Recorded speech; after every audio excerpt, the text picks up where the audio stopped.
Earlier this afternoon, just moments ago, the mayor of the city of Chicago announced continuing cuts and devastation to the budgets of the public schools in Chicago.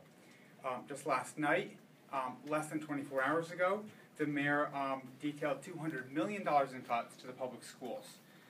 And while much remains unclear about the details of those cuts, it is clear that what cuts have been specified would do real damage to our schools. It includes cuts in elementary sports. It includes cuts to maintenance and repairs in public schools. It includes the claim that special education is overfunded. And if anyone is familiar with the conditions for special education students and our most vulnerable learners, that's a laughable proposition. And although it's not yet clear to us exactly what form this will take, the mayor is also talking about 1,400 layoffs as part of those cuts. It's extremely troubling. These cuts will hurt the most vulnerable students in the city of Chicago, who are some of the most vulnerable students in the state. In addition, the mayor has also suggested a 7% cut in compensation to teachers. That would take the form of eliminating a pension pickup, which has been part of teachers' overall compensation since the early 80s. This is troubling to us because it appears to be backsliding, backtracking on commitments that were made at the bargaining table. Because right now, frankly, the city's bargaining position is that the pension pickup would remain for the upcoming year. The mayor talked about the reality to address a looming fiscal crisis for the schools.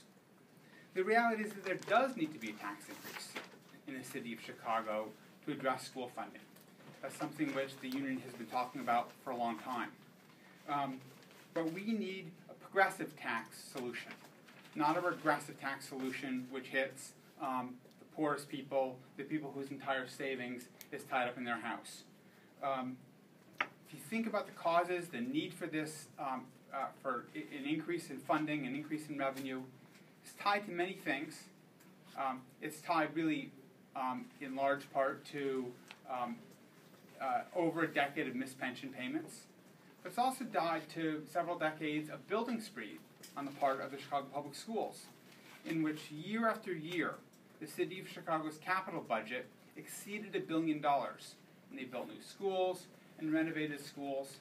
And to have a situation where the interest on the debt accumulated from school building over the last 20 years will approach $300 million next year alone.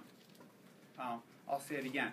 The building spree for the last 2 decades, behind Renaissance 2010 and other school building programs, has created a situation where the maintenance on debt, simply the capital fees, will total almost $300 million for next year.